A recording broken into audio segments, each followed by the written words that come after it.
Sharon's waiting. We're all Already? we'll wait. Okay, so we have joining us this evening for his first meeting is John Mangan. Welcome. Thank you. We can laugh at him later. Or now. Well, we will laugh at him later too. So, do we have any amendments to the agenda? None on my Okay. end. So first, before we get going into the first item we generally go to now is public comments. Before we do that, I would like to have anyone who's going to present any discussion points this evening stand. I'm going to swear you in. We'll get it done and over with. Simple, painless, but you do have to stand up for it. Do you swear that any testimony you present this evening will be truthful to the best of your abilities? Thank you. It's easy. So, public comments. Does anyone have anything they'd like to present to us for items that are not on the agenda? This is an opportunity. This also includes comments on our consent agenda, which is agenda item number 4. Which is, yes, sir. Yeah, hi, my name's Ben Bro, my family owns 54 Lost Nation Road.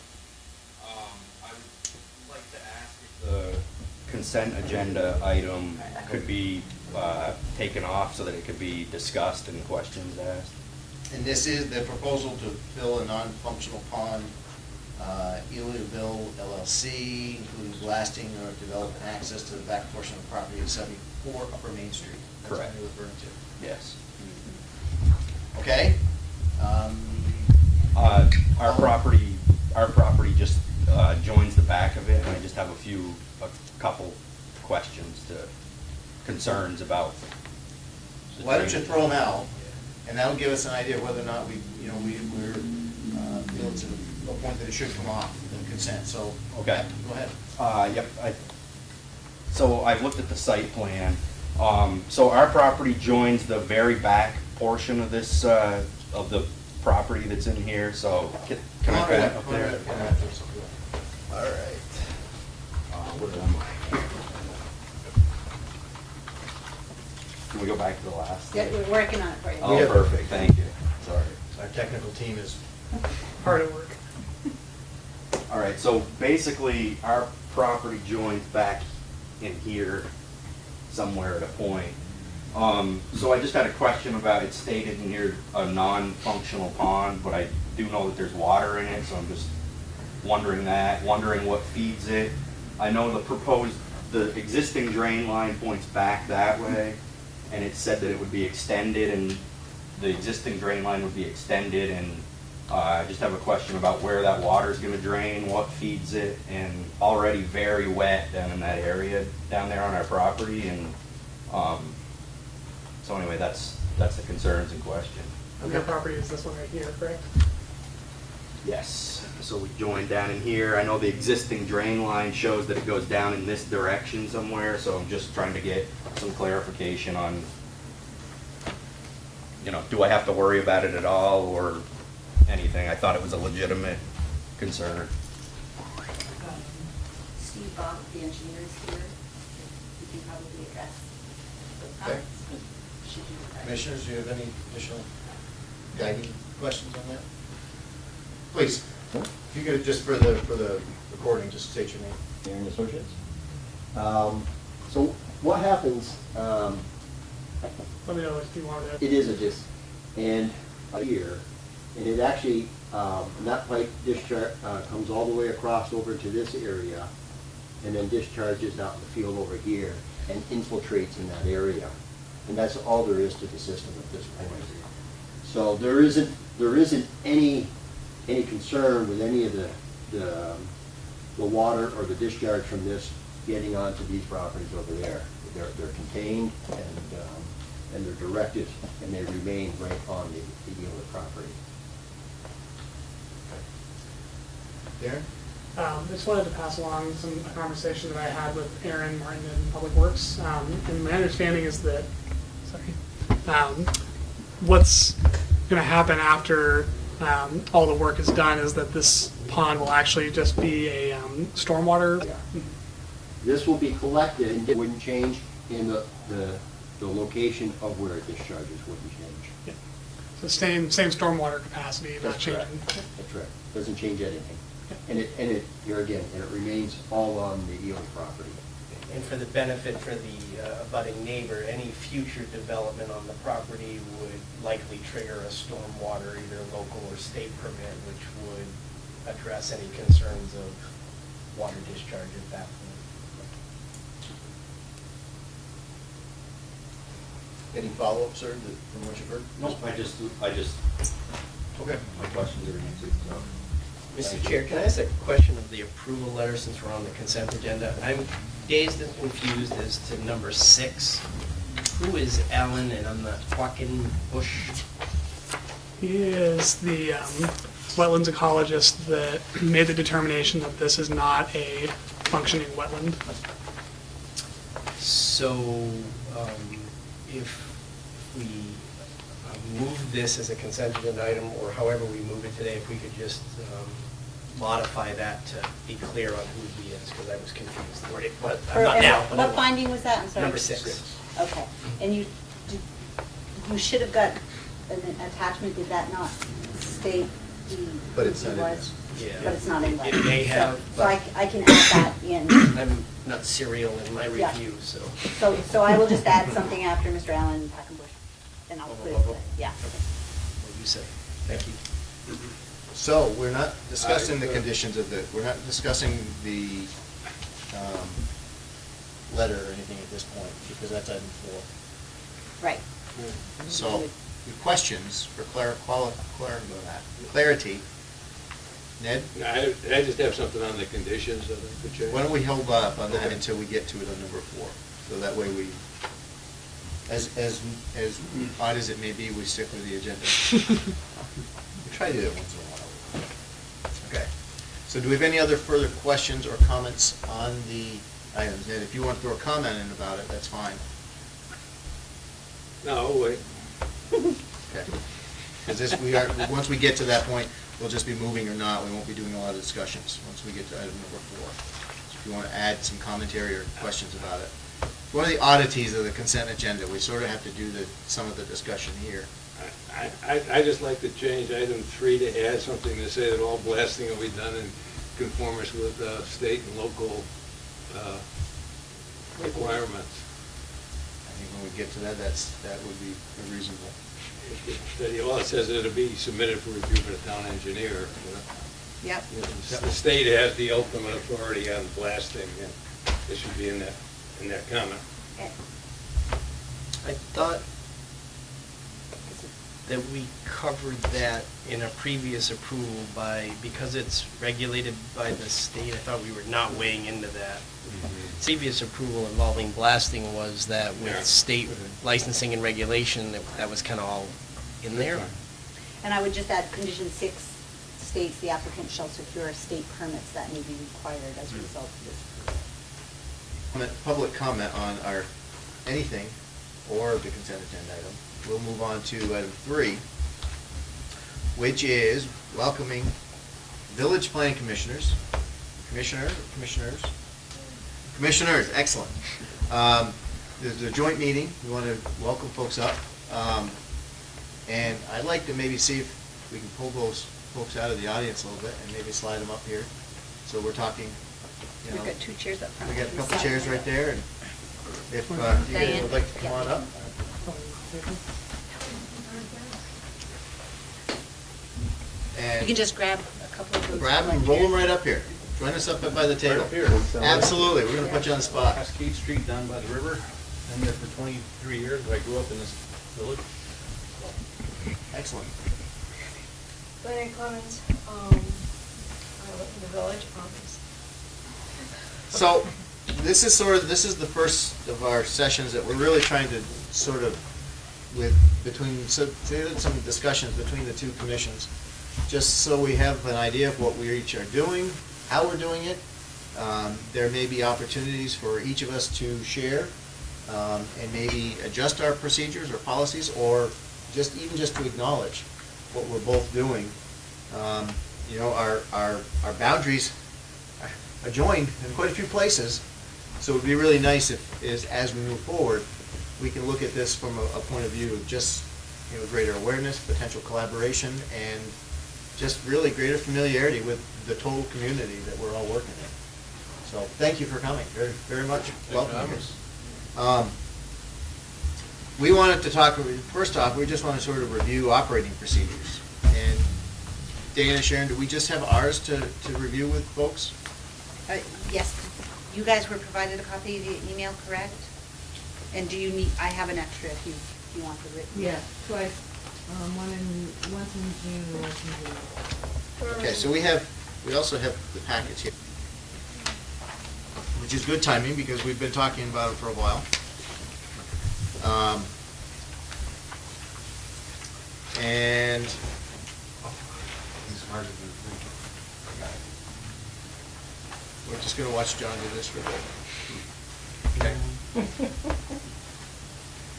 So one of the things that we do each year is to go through, the rules of procedure that we have to make sure that we don't want to make changes, make sure that we're actually doing what we say we're supposed to do and the way we do it, or adding, some new things.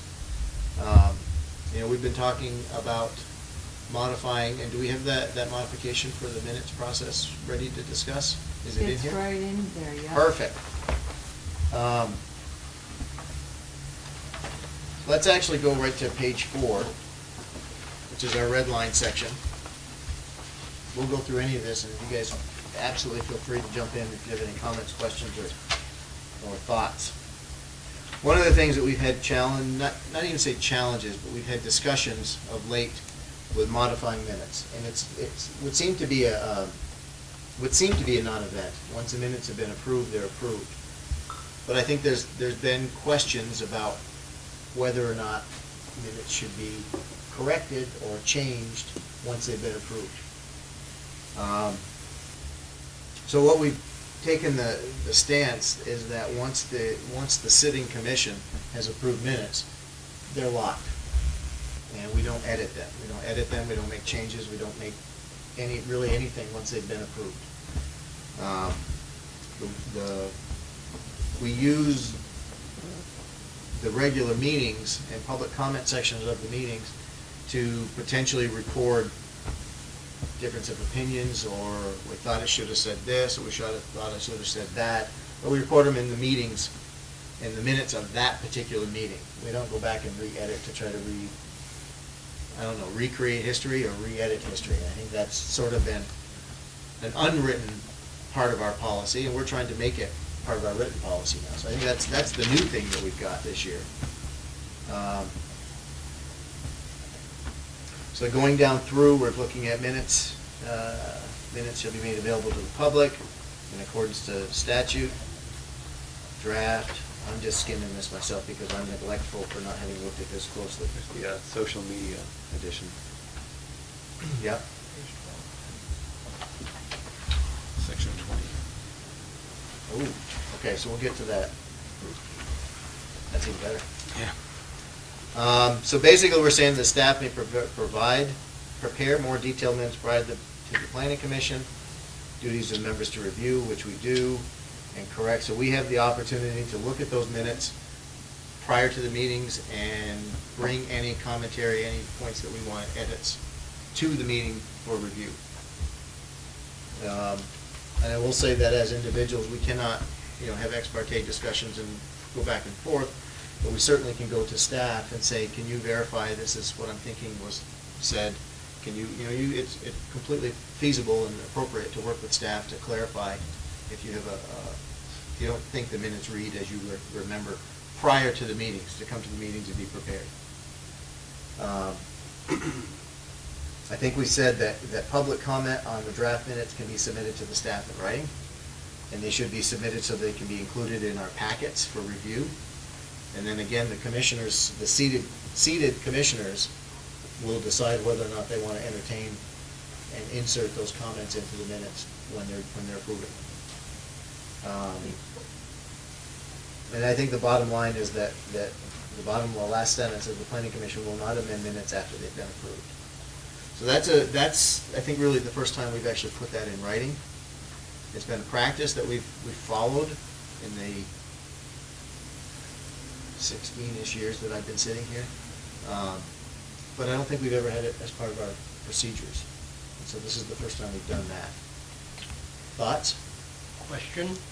So line 170, the one you just stated, so there would never be a time when we would want to edit our own approved minutes, either for a correction or something that we discover? 'Cause I have How would we- potential change to that, just that would open the door if we wanted to. I mean, I remember, I think we had recent minutes a few months ago where something happened after an applicant came in and we researched it and said, okay, we got that wrong.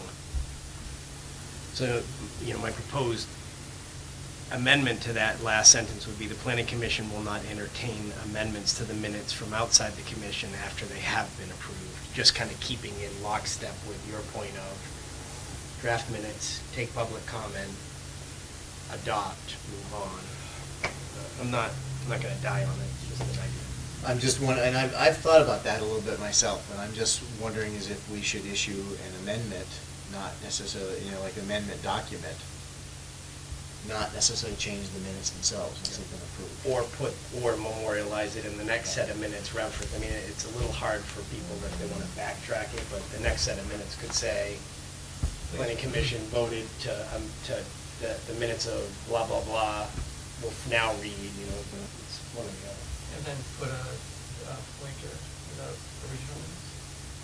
Yeah, I guess. Right, otherwise they wouldn't be able to find any. The situation that you're discussing is a brand new piece of information, okay? So you would have to discuss it at the next meeting. So it would be included in the following minutes of the next meeting.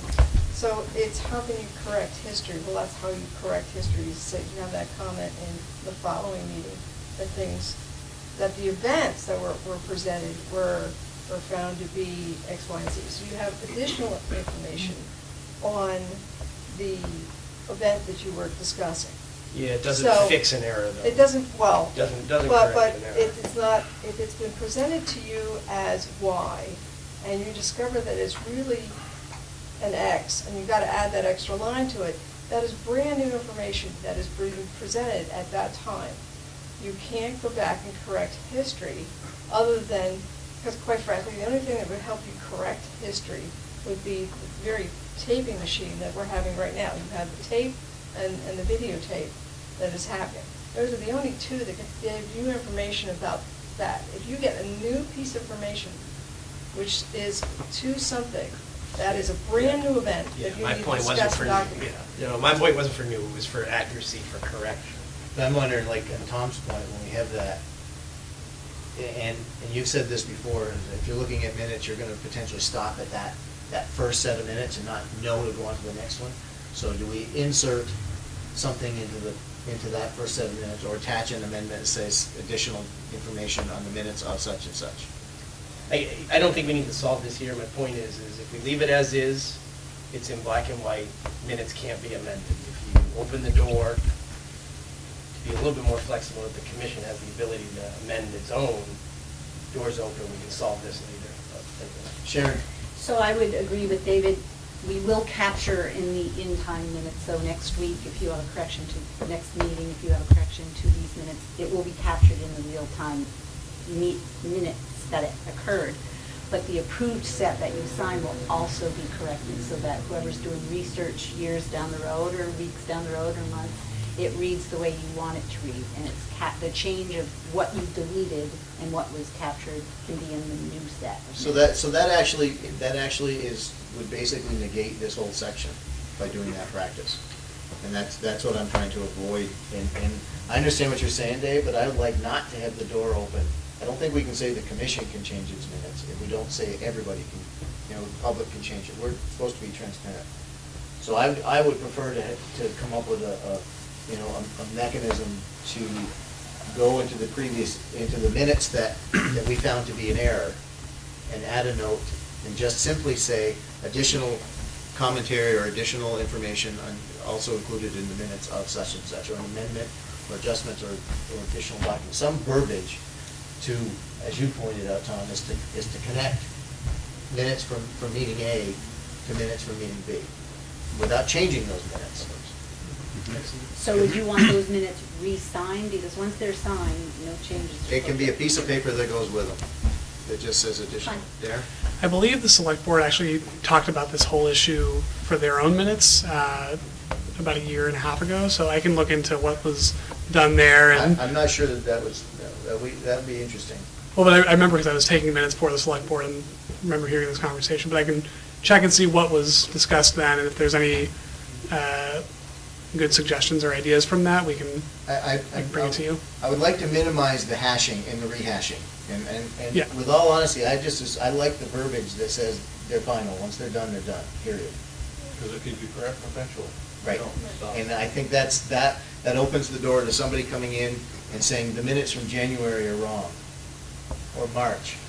John? What about, you talked about just having an amendment. If you have an amendment to the minutes, you never change your previously approved minutes, and at the next meeting, you're approving whatever amendments you have in addition to previous minutes.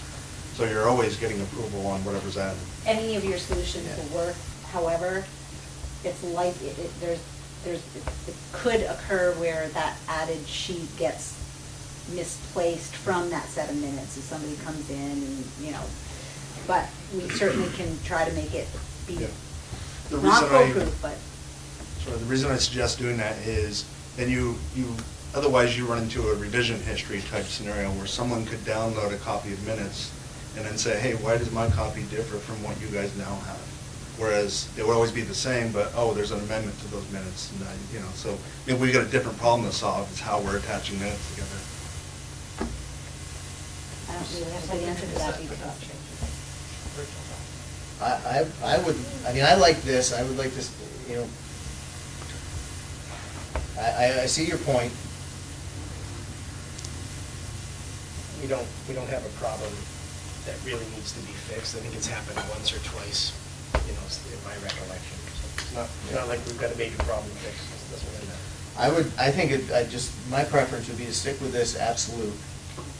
And if we need to adjust it next year because we run into a problem, then we adjust the procedures next year to accommodate, a solution that we may need to.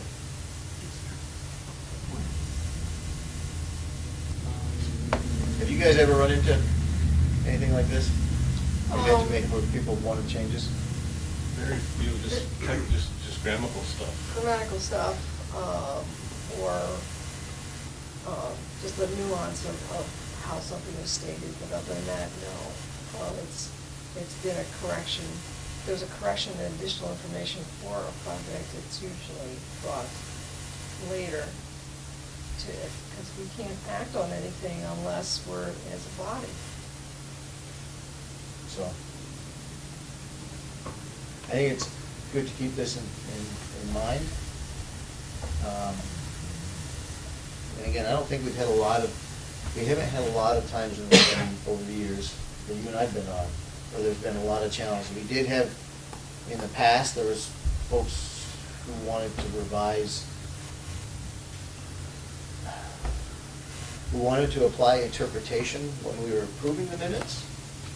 And that we sort of worked around, and got it, I think we've gotten to the point where we've been pretty accurate, and we've stopped saying that I meant to say this and I meant to say that. And we've been pretty good with that of late. Well, we have a case we have with, I meant to do something, is that actually one of our members went through and actually watched the videotape. And because there was a discussion about on the record applications, did somebody do what was claimed? And discovered that, no, that word was missing from the person's statement. So, our concern was, with on the record review, had that fully been explained. But the individuals who were in the room understood what was being said, even though that word was missing. So, we didn't feel it would challenge the on the record review. And just moved on. But it was interesting watching the tape at section. I think we all have got to the point where we've thought we said something and we didn't. That's why there's 7 people, to decide if we agree whether or not we do or not. All right. So we have another red line section in here. And this is use of social media. This is new, brand new for us. I think you folks have had I don't know if it's a real policy or if it's a practice. I think we've heard from Robin that there was basically don't, is what it sounded like. I was thinking about this a while back, and I think the challenge is that it's hard to say, don't use social media. I think we have to consider how to use it as a body, not as an individual. I mean, that's the difference in my mind. If the sitting commission says as a unit, we want to post this, we want to put this in the paper, we want to post this on the Essex Forum or whatever, I think that's completely different than an individual representing themselves as a member of a body, and they're not representing that full body. I think that's what we were trying to discuss. And we use social media, right? It's the Essex Town or Essex Community Facebook page and front page forum.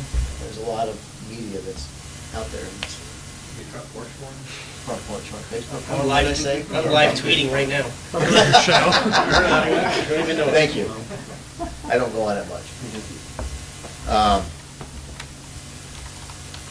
So we were I think we want to just take a pass at this, and again, this is more of a preemptive approach on our part, just to have something, in writing that states our intent, for new members coming in, for anybody, sitting Kind there. of common sense, really, I'm on the planning commission, and this is what we think, Not approved first, Yeah. Obviously, you shouldn't be doing that, so.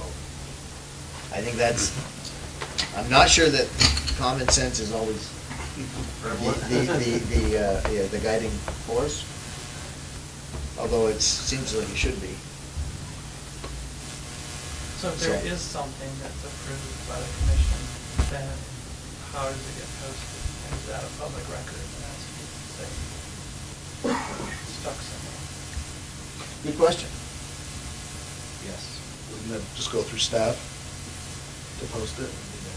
That would be probably the best way. Right, so that's why I'm wondering about that last sentence in the first paragraph is, should we even allow something to go out, quote unquote, approved by planning commission? I did. Social media. I think what The minutes will capture your decision if you decide to do it. if we vote and said, Tom, can you post something up on that forum? Right, so I think that's a problem, Okay? because then that's a public record, and there's rules for it. So we could potentially request, make sure that any publication be done via staff. Right, to the town counts. I think that takes work off our table. And that's a little bit more in alignment with the village policy, which is that PC members just shouldn't comment at all on anything. I like that. And staff has, pretty active presence in social media. Yep. So we funnel stuff all the time into letters to the editor, front page forum. We have a long email listserv of people that have signed up over the years to follow planning commission, and so we interact. It's just the village has drawn a line and just says there shall be no interaction except in any forum except at a warned public meeting hearing. I think we could probably adopt that language, insert that in here. I kind of like what Tom brought up, is that if the commission chooses to have something posted, it's done via staff. Yeah. So we take both what you guys have, add that little bit, because I think we need to acknowledge that it's a viable method of communication these days. And that'll be a bit of just adding that, and then I still like the last one. If we do feel that there's a violation, then it gives us some teeth into what we're requesting. So could you say that again for? Something posted, that it's done via staff. And then the third bullet is that it's just what you've got is about the violation. Does that make any thoughts? You want the violation to be like a 3 strikes thing or 1 strike? I think in other places you get a couple strikes. Well, 504 does say it may recommend. Yeah. So we can either see that as our own wiggle room or say officially there's 3 strikes. But right now, it doesn't imply to me that it's 1 strike. It says it's up to the discretion of the planning commission itself. And it's violations over there? You never know. I'm live tweeting right now, right? I mean, it's social, so it doesn't matter. Um, I just want to point out, any violations would also, if you were doing any sort of progressive discipline, it would be up to the select board to decide to remove a member. So at that point, you could discuss as a planning commission, do we want to recommend to the select board and take a majority vote? That's in the next paragraph, 506, 508. Yeah, that's if we choose to do this, we would request the select board to take action. Yeah. We obviously can't take action, so. Thoughts? Okay. Basically identifies there's a consequence if this is what we're expecting and this is the consequence if you step outside. Any other thoughts on this? Are you looking for a motion? Well, since this is the first time we've had these folks in with us, are there any other thoughts, any other items in here? We have attendance, that really hasn't been an issue. Most of the things look pretty much boilerplate when I read through them one line. So, it didn't seem like anything was out of the ordinary, unusual. The only thing that might be odd, do we want to stick with the consent agenda item? That's a question that keeps coming up year after year after year. Are we happy with the verbiage and stuff for that? It's been working. Okay. Sorry, Sharon.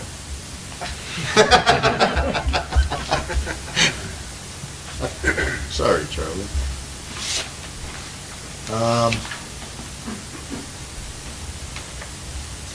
Recusals, ethics. So there's some overlap. 12 and line 416.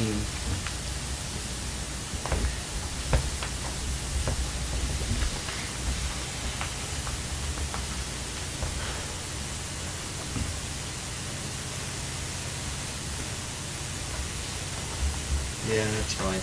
Between that and the social media one? Yeah, but it's fine because it's a separate section, so it's just, they're all applicable. Okay. So do you guys have enough information to take these as they are? Do you want a motion or do you want to bring them back to us for the rewrites? I think we got the rewrites pretty well down. So, any last minute thoughts on this one? Okay. In general, I think it's included in your packet, sort of what we were looking, what we were talking about with the visiting PC members and stuff, and I think this is a topic I'd like to, continue discussing with you folks, and I think this is a really good opportunity for us as two adjoining, neighboring boards, commissions, to have some open discussions and just start sharing what's happening. So, I know it would be really ideal if in some of your next meeting or something like that, you have an opportunity to see if there's a renewed interest in this. I don't think, we're not looking at this point, and this is me speaking, based on what we've done so far, we're not looking to make policy, we're not looking to really change the way that anybody's doing it. We're just trying to, at this stage, bring greater awareness to what both commissions are doing. It was really interesting. I sat in on one of your meetings, and it was really interesting seeing the type of development that you were seeing. I know you, David, were here on one that was one of our big meetings, one of the biggest ones we'd had for quite a while, and you guys stayed to the end. I was impressed with that. Courtesy. And you had said about, understanding how each of us functions, and, our procedures are pretty close to being what they are. There's a slight bit of difference as to how we don't have a consent agenda sort of thing, because that's a staff-approved development, so we don't have that. Stop it. Sharon, are you okay? You need to. We do have discussions about what should be approved by staff, however, because there have been things that have been brought back before the commission that they aren't staff approved anymore. Because we felt it was necessary to have more oversight over some projects.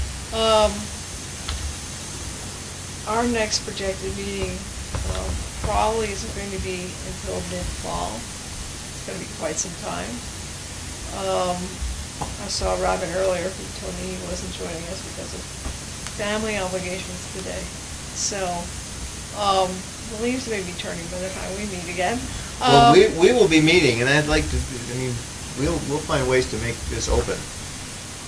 And I think the open discussions and engagements are going to make a lot of things smoother down the road.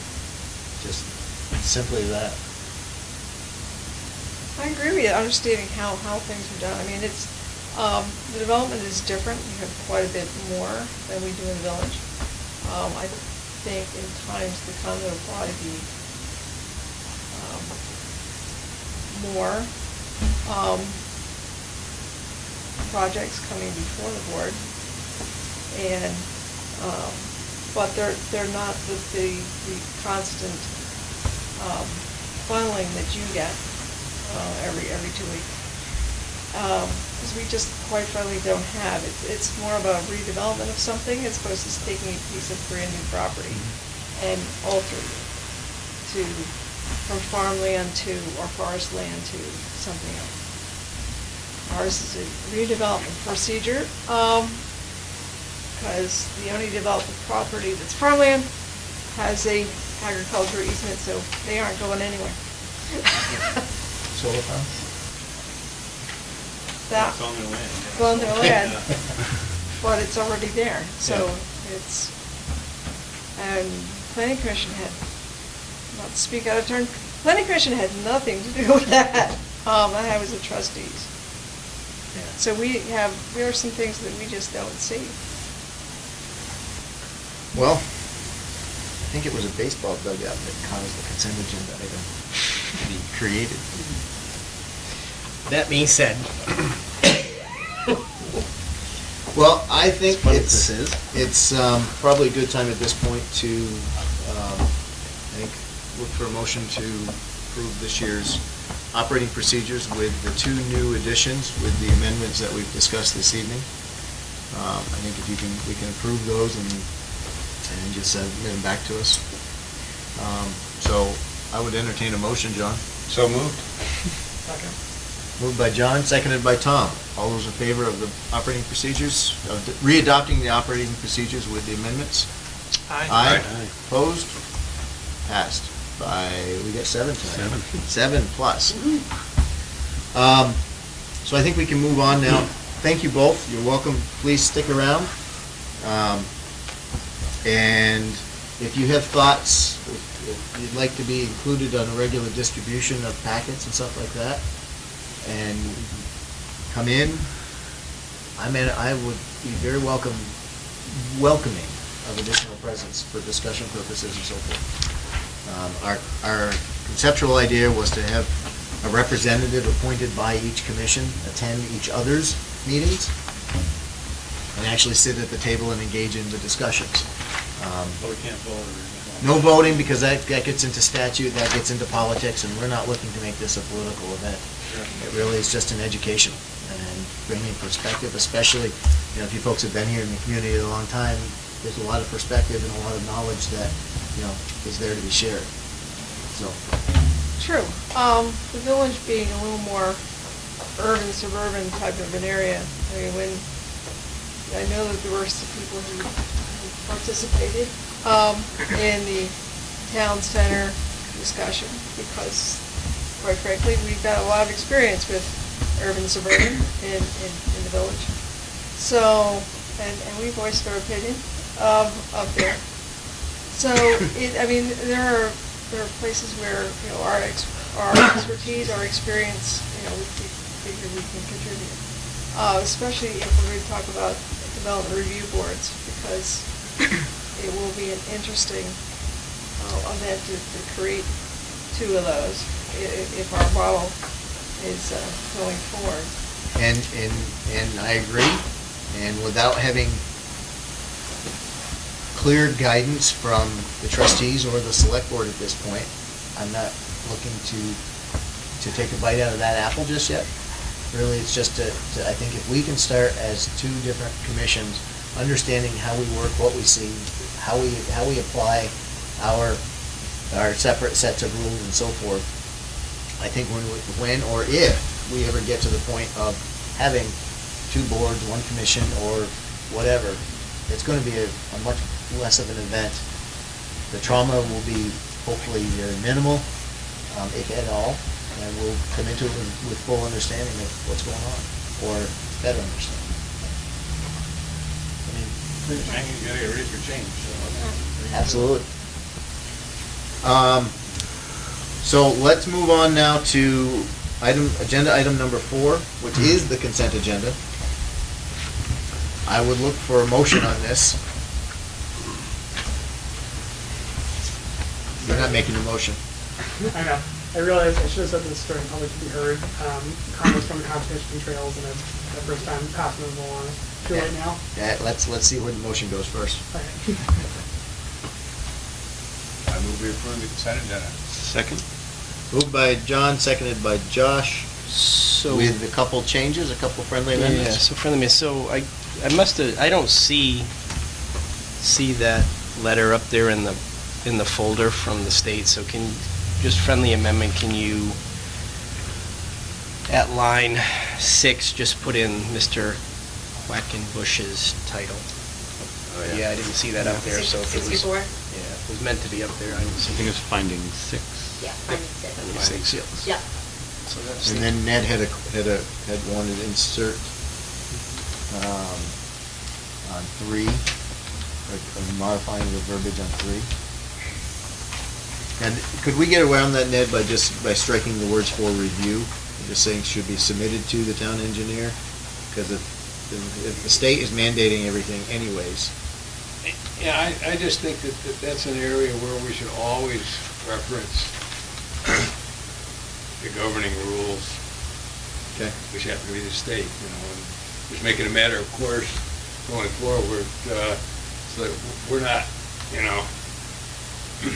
they may come in and have the town engineer review it and not go to the state and come back and say, hey, well, your town engineer approved it. They probably won't if they're a responsible contractor, but you never know. It's just. So the blasting plan is to be approved by the state?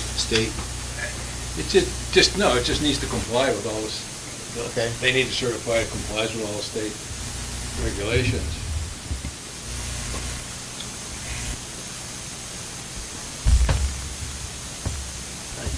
Go ahead. It's what I said before. I don't have a blasting license, so I don't know what their requirements are, but like, when I list a house, nobody tells me that I have to comply with all my state, I just have to. That's part of my licensure of holding a license with the state, so it's implied by having a license. So I don't know if blasting plans are required to be filed with the state. So maybe, Ned, all it would take would be a blasting plan, state inserting that complies with all state requirements. shall be submitted for review by the town engineer. Yeah, that's fine. It's just maybe as simple as that, and that, you guys support that? Fine with me. Okay, good? Yeah, it's fine, and this town engineer, we have to assume that he knows that what they submit is correct. Well, we, Yeah, by adding as long that as they in, go by, consent agenda item as moved and friendly amended. Aye? Aye. Opposed? Motion carries 7-0. Okay. Next item on our agenda is a sketch preliminary plan public hearing for Sterling Land Company. Proposed 7-unit residential planned unit development at 50 Chapin Road. Staff, who is presenting? Give us a Me, rundown. Darren. So, you've all seen this before in one form or another. This is, as you say, a 7-unit residential development. And this was formerly 8 units, but the applicant has removed the 8th unit in order to meet setback requirements and redesign the site a little bit. So there will be one single-family home, and the rest will be duplexes. The Zoning Board of Adjustment approved the floodplain alteration, because right here they will need to build an access road through a floodplain, and in order to do that, they'll need to remove some fill from down in this area to construct that road. So they've gotten approval from the Zoning Board for that. It's submitted, or heard back from preliminary wetland review, that they will most likely get their wetland permit when they apply for that after this meeting. There's a memo in your packet describing the,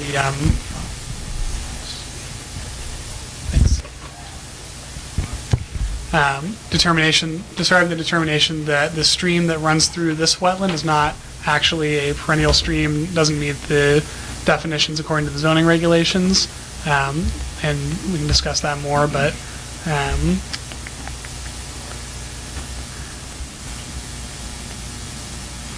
there's a condition that I wrote into the staff report about lighting, but we can strike that, condition number 8, because it's covered in the rest of the zoning regulations. They have to comply with lighting anyway, so parking has been shown to be sufficient, because there's going to be 1 spot in each garage, as well as 2 in front of each garage, so a total of 3 per unit, except the single-family home will have 4. There was a question about screening for the properties to the north, and I think Greg said that this was brought up in the last round of sketch and wasn't sure where that went, so I wanted to ask the engineer if that had gone anywhere or if there was any thought about screening, but it's not technically required by the zoning regulations. But I guess a neighbor had brought that up at some point. And the last thing is residential phasing. We've reached our residential phasing maximum for this, or we're approaching it.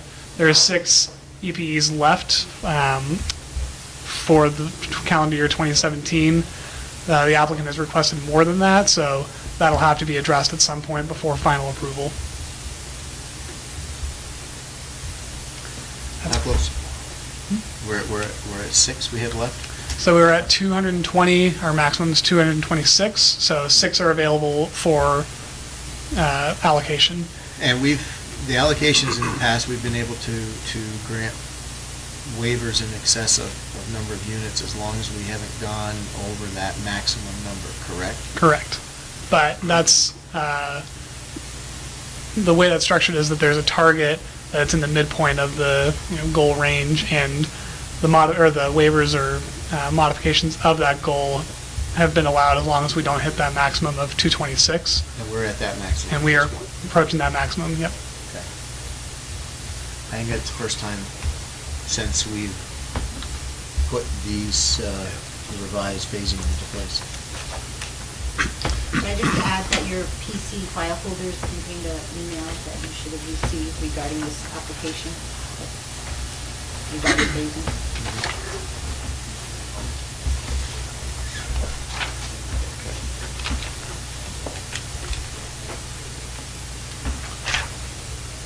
Any questions for staff at this stage? A really, really minor one. Under the findings, my document reads, this is the second paragraph from bottom in findings, well, 1031, sorry, 1031 in there. It says, while reviewing the sketch preliminary plan on July 27, 2017, the planning commission made the finding that blah, blah, blah, blah, blah. Didn't we do that at a different meeting? Because July 27 is today. Yep. So I threw that in there as a, trying to make sure that we kept track of all of the proper procedures, but if that was at the previous meeting, I'll make sure that that's reflected. Yeah, I think it was the March 23rd meeting, I'd have to check, but I know we haven't done it yet today. Right. Yeah, this is a... Are you positive? I'm pretty sure. Maybe we can amend that later. Time travel. Yeah. If there are no questions at this point for staff, we'll turn to the applicant and you get the floor. I think Greg kind of hit on a number of points Who? here. Sorry, Darren. Unless you want us to give an overview, we can kind of hit on some of the items that you addressed. We can talk about changes since sketch. I know we've got a new commissioner, so I normally would just say review the disagreements with the staff report and so forth. But I'd like maybe a high-level review for John to get him, a little more up to speed. It doesn't have to be super detailed. And then we can then hit the high points of what you either disagree with staff or comments, concerns with what Darren presented. Sure. Could you just zoom out a little bit? Sure.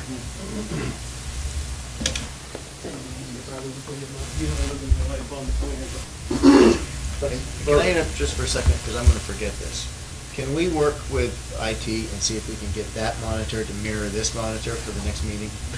Yeah, I can look into that. I think there's an issue with how that works, but we'll look into Let's just it. get an answer if we can, Yep. because this is a little ridiculous. Go ahead, sorry. So we've got 21.3 acres. Chapin Road is here. Alder Brook runs down through the middle of the site. We've got the Alder Ridge condominiums just to the north here. Mr. Miller owns a duplex here. This property was originally all one parcel when the condominiums were developed. The duplex lot was subdivided off, and this parcel, 21.3 acres, was also subdivided off at one point. Much of the site's open. There's a wooded area up here. There's, a number of trees sort of scattered along the Alderbrook corridor. The development's being clustered at the north end, so if we jump over to this plan, the access road, 20-foot wide access way, follows an existing old road that comes in there. There's an old culvert at this point. Septic is located up here. This was an area that was earmarked for the future development of this property. With that area being carved out, that's why you've got sort of an odd property line configuration there. The sewage disposal system for the Alder Ridge condominiums is just to the north. There's an area of decent, very coarse, well-draining soils in this area, hence the location of the septic systems not only for this property, but for two adjacent ones as well. We're back requesting sketch and preliminary approval. The reason that sketch is incorporated in there is that staff made the determination that this application had to be reviewed as a PUD. In doing that, we had to go through the developable area calculation. There's 7.7 acres of developable area on site, translating to 7 units. That's why we're at 7 units instead of 8. The shaded area over here is the developable area. It's at about 2.7 acres. The balance, 18.6, is open space intended to be left in its natural condition to revegetate, become forest, riparian corridor down along the brook. There is no phase 2. That was another item that was discussed at sketch plan. This is now the master plan and the overall site plan. So there's not another phase or a future portion of this property that will be developed. The 18.6 acres will be owned in common by the 7 homeowners here. And just so long as we're kind of doing a broad overview, these are footprint lots. So everything associated with the house will be in that footprint lot. The house, the deck, steps, any kind of structure. We don't anticipate that that house and those secondary structures are gonna take up that entire footprint lot. So those are somewhat oversized, but they kind of define the limits of what's gonna be built. Everything has to be within that area. Two more quick items. We talked about 15-foot wide easement to the town along Chapin Road for a potential future trail. That's part of the plans. And we had also talked about incorporating street trees in the area directly adjacent to the development along Chapin Road. That's part of the plans as well. I'll hit on two more things quickly. The trees along the north boundary line adjacent to the Miller property, there's several white pine trees that were planted there a number of years ago. They're probably 20 to 25 feet high and almost as wide. If you look at the plans in terms of the grading and the setback, the plan is to leave those trees as they are. And as far as the residential phasing, we'd be thrilled if you wanted to entertain a waiver, but didn't think we'd be talking about that much this evening because the chances of a waiver were probably slim to none. But because we don't know exactly when this project's going to be approved and the phasing runs on a calendar year, we would just soon save that discussion for final if the planning commission is okay with that. You know, the applicant might be okay with 2 3-bedroom homes or might prefer to ask for 1 4-bedroom home in order to stay under the threshold, just not knowing when they're going to be able to start construction and when the end of the year is going to come up. It seems a little premature to commit to one or the other, but at least the intent isn't to enter into a long discussion with the planning commission on a waiver because we didn't think it was going to be very fruitful discussion for the applicant, so. Thank you. Anything else? Nope, be happy to take any questions or go into detail on anything else. Questions for applicant? The 4 parking spaces for the single-family homes, that's in the 4th one's in the Hammerhead there, or whatever it is, the little turnout? No, there'd be 2 in the garage and then 2 directly in front of the garage. That space is just to allow somebody coming out of the garage or directly in front of the garage to be able to back up so that they're not having to back partially down the shared access and into one of these spaces in front of 1 or 2 in case they've got cars parked there. Yeah, Ned wins. Best ringtone I've heard yet. What a girl in town. On TV. Oh. Yeah. Kitty said one.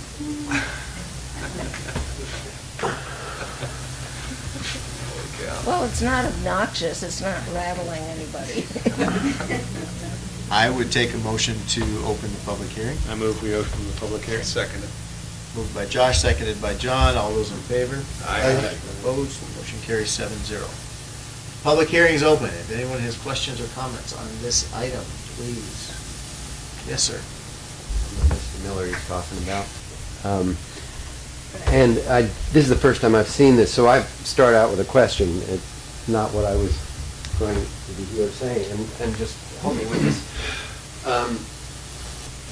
This is what you, can you say again the term you described, what the gray area is? That's the development area. Development area, and you said that's 7-something acres? 2.7 acres. There's 2.7, okay, that makes sense. There's 7.7 acres of potentially developable area that can be used for density, but that shaded area there is only 2.7 acres. Okay. That's the area that could be, is obviously footprint lots, yards, anything else, septic systems. The rest of it is the 18.6, which is the open space, which nothing would happen in. Okay, I thought you had said that was 7 acres, so, yeah, okay, that clarifies that. Yep. And just to clarify, the rest of that developable area is up in the north corner here, as well as along Chapin Road, but my understanding is there's no practical way to access it for the purpose of development, so it's included in the calculations for PUD requirements, but not actually going to be developed in this project. That makes sense, Andy? Correct. And it? Well, no, actually, I could say what I was going to say then. And, you know, I've been living with the knowledge that this is going to happen ever since I bought the property, or that something would happen. And as I told Mr. Frisbee, that I'm anxious to see what is going to happen. I've always known something is. So we're not here, we, meaning my family and I, and I'm speaking for them, are not here to fight there being a development there. I talk to a lot of neighbors, and all of us are basically just incredibly saddened by, it's not this development, it's anybody who came along is allowed to basically count what you just described in order to justify, if you will, that density of housing in this area. We just don't get it, you know, in that sense. I mean, as you know, this is wetland. And although there is section here that's not, and a section here that's not, in a sense, it's permitted to be included to describe how much land is there, how many houses or bedrooms can be built. That it doesn't take into account the fact that this is entirely wetland, and that this is a beaver pond, and that the deer path runs straight across here. All of these things that constitute what I understood the town is trying to protect. And so that's where the sadness for all of us comes from, is this really what the town plan has okayed, not just here, but all around these R1, is it R1? R1 areas. You know, is this a precedent? So for example, if this developer happened to buy this wetland and there was 12 acres over here that was mountain-like, but it was developable, then you could put more houses here. That's what it really says. So the amount of houses that can be put in one spot is not in relationship to that spot. It's to this whole parcel of land. Again, I'm not here to dispute this plan or this developer or any of that. We're just really sad that this is what is going to be happening throughout this area, because obviously there is some precedent. I mean, this, I always call it the motel over here, started this process a long time ago, unfortunately. And now it's going to this, and then the next person will buy a larger parcel so they can have more houses. Unless the town plan, the new town plan, old town plan, I don't understand, but unless that's changing, this methodology permits tremendous amount of housing in an area that's really not suited to it, and has, just seems like no recognition of what the rural character of that area is. And that's where we are. I'm confident that this developer is going to do a great job. I'm really confident of that. And it's not about it's in our backyard. It was going to be in our backyard. We always knew that. It's just the density that astonishes us in the neighborhood that's being accepted by counting areas that nobody could in their right mind live in. Thank you. I would strongly encourage you to participate whenever we have the discussions on zoning regulations, town plan updates, all of that. Because that's the time that we need to get this level of discussion going. Yeah. You know, it's not when the development comes in the door. No question. And that's why, I mean, having this, we don't get that many people that come out to share with us that sort of perspective. And Until it's unfortunately, done. though, yeah, I agree. And I haven't come because it hasn't been clear to me that that's even exists. Yeah. For years, I've been telling people, we don't have to worry, it's wetlands. I walk my dog throughout the whole thing and I slosh through it year-round. So it never even occurred to us that this would be something to come forward with early on, because we never even thought it was going to be possible. We just assumed that. That was the wrong assumption, obviously. And many people throughout our area assume the same thing. So, and again, I'm not even centering on this. I don't know what it's going to impact or what else is going on that's doing the same thing in other areas. This is not 21.5 acres to be developed. This is 2.7, really, that's being developed. And 7 units are being put on 2.7. I'm 1 unit, we're a single-family house at this point, 1 unit on 2.5, to give you a sense of that difference. Just be glad it wasn't 2,000, because they were approved for 16 units. 17, actually. 16 in our record. Well, that same commission that approved that approved the motel next door. So, you know, what can I say? Anyway, thank you for hearing me. Yeah. David? this does meet our current regulations. Right. But when you mention the town plan, it's also important to point out that in the town plan, in the action plan, and on one of the priority items for the planning commission to reconsider are the conservation subdivision regulations. And we did the scenic resources thing, which is great. The conservation subdivision design regulations got stalled on various shoals, but it's in the town plan to revisit them again, which could provide the town with better options for protection of natural resources, wildlife connectivity. We have a map that shows the connections of the wildlife corridors and all that stuff. So just wanted to remind you of that. This does, however, meet Right. everything just fine right now. Right. And again, I'm not just talking about the natural conditions of the environment, Eric. That is a concern, obviously, but that's sort of like, that's my backyard, so that's why I say that. It's really this concern with the density issue within land that's not really developable, but can be counted, in a sense, to make this possible. That's the concern. And again, this is only 21.5. Across the road is all what we have been thinking of as wetland that's unusable. But if somebody buys enough land that includes the slope where someone has already put a house, all of a sudden they can do a lot more by owning that property. And that's exactly what I would imagine developers are very good at figuring out and doing, complying with all regulations. So, Well, thank you. your comments are not, off topic. I mean, they're good. Again, I would strongly encourage you to participate, and even we do keep these on record and on file. So when we start doing regulation updates, we pull out every request and comment that people have submitted to us. Sharon's all over these things. So I was just going to say pretty much the same thing. We keep an ongoing list, and tomorrow this topic's going on that list. And, maybe the conservation revisit will come before this particular list item, but between the two, I think we've heard you, and you've got some very good plans. So submitting something in writing, number one, get your name on there, and you get looped back in when we do get looking at this. So, please submit something. Thank you. Any additional questions or comments? Then I would take a motion to close the public hearing. I move to close the public hearing. Second. Moved by Ned, seconded by Josh. All those in favor? Aye. Opposed? Motion carries 7-0. Public hearing is closed. Commissioners, thoughts? Dave, you've been highlighting and typing.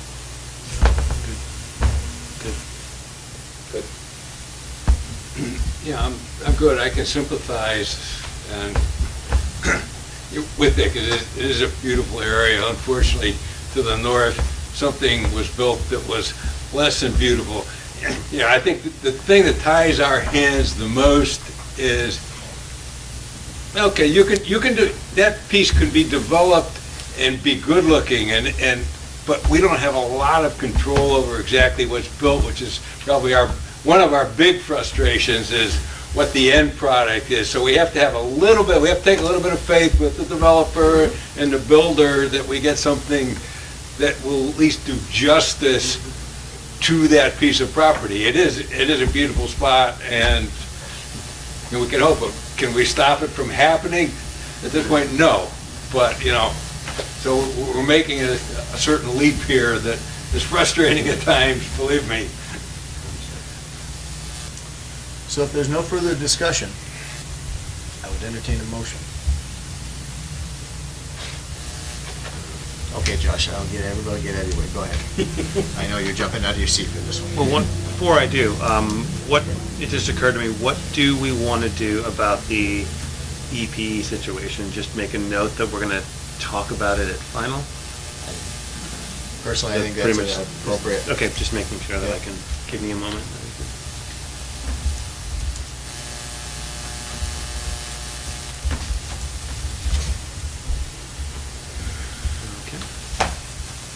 In which case, I make a motion that we approve the proposed 7-unit residential planned unit development for property located at 50 Chapin Road, the Sterling Land Company LLC, in the low-density residential R1 zone, tax map 10, parcel 70, lot 30, with the small change that we will be striking, you said condition 8 was the one that was already covered. So striking condition 8, and then changing line 1031 under the former findings to put the correct date as opposed to July 27th for our earlier finding. Second with just a couple of either questions or friendly amendments. So what you just said, that covers the waiver part, right? What do you? No. We were going to talk about that at final.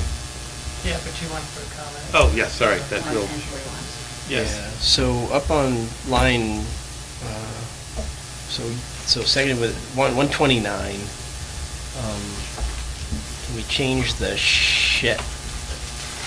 What now? Shall, should. Line 120, so we're required to grant a waiver, right? You're Oh. in finding? No, I'm up in just 129, so because the application combines scheduling in one hearing, the planning commission should grant a waiver? Sorry, that's an incomplete sentence, I can fix that. Okay, all right, I'm Well, just. do we need a waiver to Well, combine? Yeah, so that's what I'm trying to get to, thank you, Tom. So is that what you need us to do? Do you need us to put, or is that just sentence that you go with? If you've already granted the waiver for doing sketch and preliminary in March, then we don't need that. Okay, so let's strike 128, 129, thank you, Tom's helping, and then this one more. Thanks for catching that. And then line 600, just to add a septic systems to all of the units, and then I'm good after that.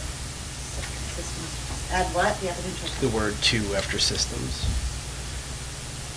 The rest is Here fine. we are. And then you wanted to add something to line 1041. Just saying that we would be talking about the EPE waiver at the final. Or how about final, During final application. Yeah, during final. not necessarily the waiver, but how about just doing the final allocation will be determined at waiver? Okay. Because there may not need to be a waiver. Right. If we don't need a waiver, let's not even bring it up. The issue of EPE allocation will be discussed at final approval hearing. Final application. Yep. Okay. Moved, seconded, tweet. We good at this point? Sharon, have you captured everything? Any additional comments? All those in favor of the motion as presented? Aye. Aye. Opposed? Motion carries 7-0. Thank you very much. Now, John, just as a point of record, I don't normally ask for abstentions. If you choose to abstain in these early phases, just let me know. So Thank you. again, please send something in. Thank you. The next item on our agenda is a conceptual discussion.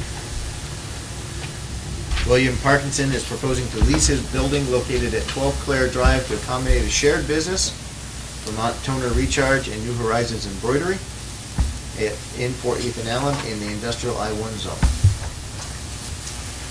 Who's talking to us about this tonight? So I will. Okay. I prepared a memo for you that you received in your packet, which pretty much described why how we came here. For the audience, I'll just state that Fort Ethan Allen, Williams property in Fort Ethan Allen is, pre-existing any site plans, and there is no site plans on file, basically. So to try to determine where its parking is and what conditions should be applied, it's too difficult to do without some sort of baseline plan. And so the applicant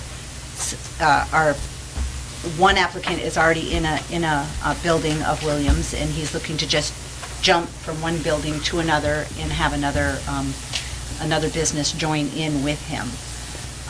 Again, that building has no clear parking, so thus the need to come here. They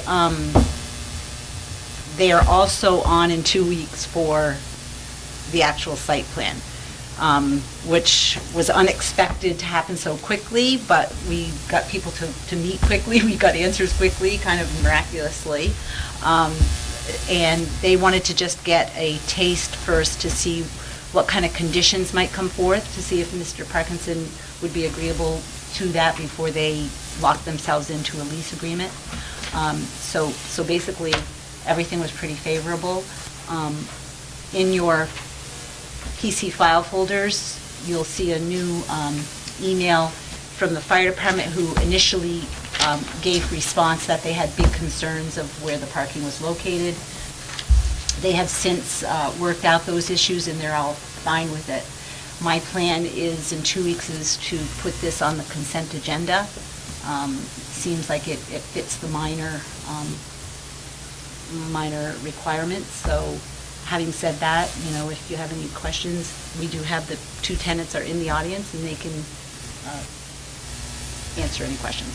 Just to be clear, and we just ran through things quickly, there is no staff objections? No. From any staff at this point? Correct. Fire, police, nobody? Right, nobody objects at this Okay. point. Commissioners, questions, thoughts? One question. One thing I thought I remember seeing the memo on is that there'd be a handicap ramp going in that new entrance. I'm just not clear. So because this is conceptual, that will be addressed at your next meeting for site plan. But yes, they met with the state fire marshal and got their marching orders, if you will, as what needs ADA and the exit signs and all of that. So you'll get a more detailed findings and conditions in 2 weeks.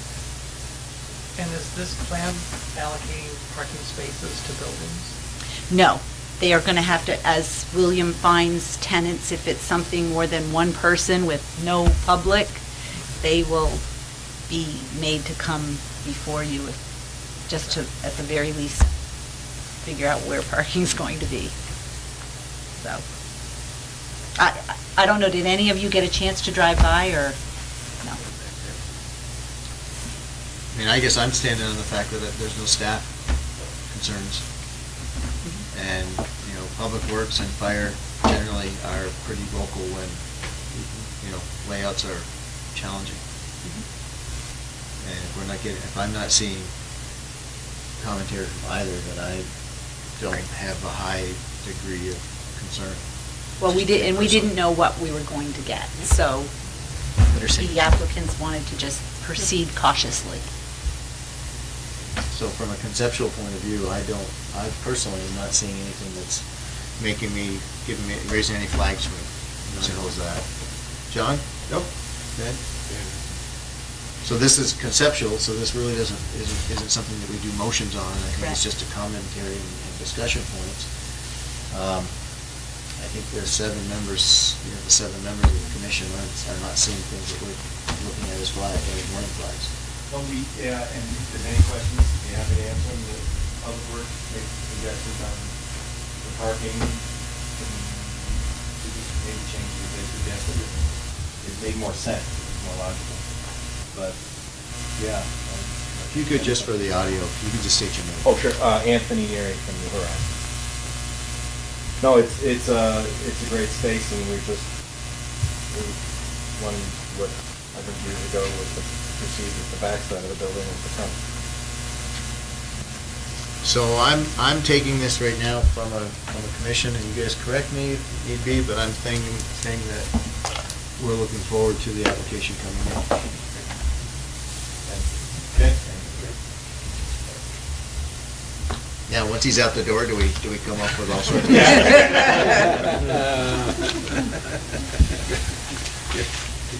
No, that's.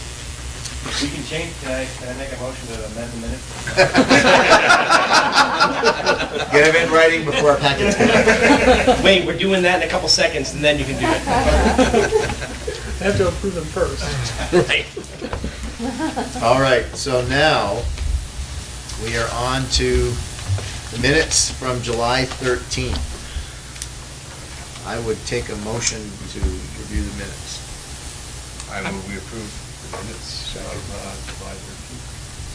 Second? Okay, so moved by John, seconded by Tom. I'm going to, before I go through these line by line, does anyone have edits they want to make in those minutes? And I would, all those in favor of the minutes as written? Aye. Opposed? We're done, 7-0. Thank you very much for coming. It's, it was good to see you here. Please, Good to see feel free you. to come again, please. Yeah, you too. Other business. These are to be signed? Yes. So if you could pass these down, do we have John on there? We don't have John on the other two, because he hadn't had an opportunity to review the application. Okay, no, and- that's fine. Yeah. I think, And the consent is teed up so that you can sign it, and I will make your change. yeah, I think, yeah.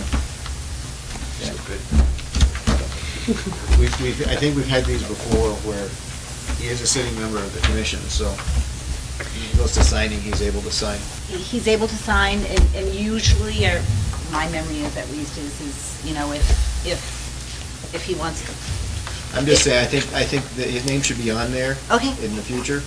Well, in the future, they will be, but are you talking about like the same scenario tonight? If we have another application go member. through, a new member, Right. the name should be there because they are sitting members. Okay. They don't necessarily have to sign. Okay.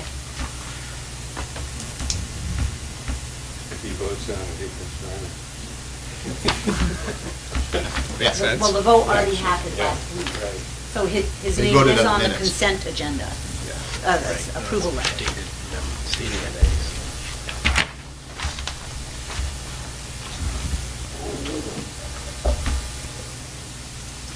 Anything else? Other She needs to throw I into just us? have a little update Yes. on the Town Center Master Plan update. We're getting to the point where things are gonna get pretty fun.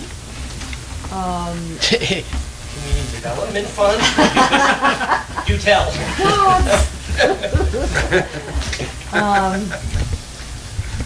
We have the results of the focus group we did on the uses and the visual preference summary or survey up at the town center. By the end of it, online, we had over 400 responses, No, it goes right to which is Sharon. probably considered significant in this world. That was a time commitment for me. But it was a good Believe survey. me, we get that. And we Survey. applaud, I'd like to say this to the whole community, everyone who did it until the end. Because we could tell who quit. You got your IP addresses? My wife wanted to quit halfway through, hopefully she doesn't watch these tapes. But I said, hang in there, honey. Oh, The pictures are good. gonna get better. Oh, good. She's streamlining you right now. Hey, I nerded out and did it mine right away. Thank you. Right. It did get better toward the end because it had pictures. So I've seen, the raw data, the staff has seen the raw data. Very interesting, there's, clearly some preference in the community for sort of more traditional architecture up there rather than modern, which all these things we're going to toss around. The consultants are going to meet with staff on August 2nd and present their analytical review of the survey and the focus group. And then it's going to be presented to the steering committee on August 31st. Another thing that we do that just came in is a set of lengthy proposed regulatory changes to the town center area. And this is what we wanted. We wanted, a thorough review of the area and proposal and new ideas. Not that the planning commission is going to accept all of the changes, but we do have a suite of proposals to talk about, and we're going to be busy. There are Isn't it a changes. Sweet proposals or sweet as it is? So. Both. Sweet, a sweet proposal. It's sweet. It's very sweet. And, you know, there are changes to district boundary lines. There's all sorts of stuff. And so when this thing finally gets to the commission, you guys are going to start to have some fun with this. I mean, up until now, it's been focus group and steering committee meetings. And one thing we have to do is draw Public Works into it, because there are very real issues about water pressure up there and sewage capacity and infrastructure that could throw cold water on some of our thinking, and which may require actual planning thinking and bonding on the. Like group hugs? Dots. Well, it involves money too. So when you start getting into bonding for infrastructure to achieve planning goals in the town plan is when, you know, the rubber really hits the road. So all this is going to be coming up in the next year, and it's just going to start to get fun for you guys. Cool. Dana, in the public meeting, did anybody bring up the idea of a hotel? Get feedback on that? They both did, didn't you? Not at, you mean at the town center? As part of the survey, No, just the public meeting. no. Rick was there, but he didn't bring it up. He has since called me to remind me that it should be on our list, and I've told him that it most certainly is. I'll take a motion. I move we adjourn. Moved by John, seconded by Ned. All those in favor? Aye. Aye. Opposed? Shut up. Wow. 8:01 PM adjourned. 8:02. Okay. We off? Maybe not. Okay. Bye, everyone. Hi, Dana. So Dana, before you disappear completely,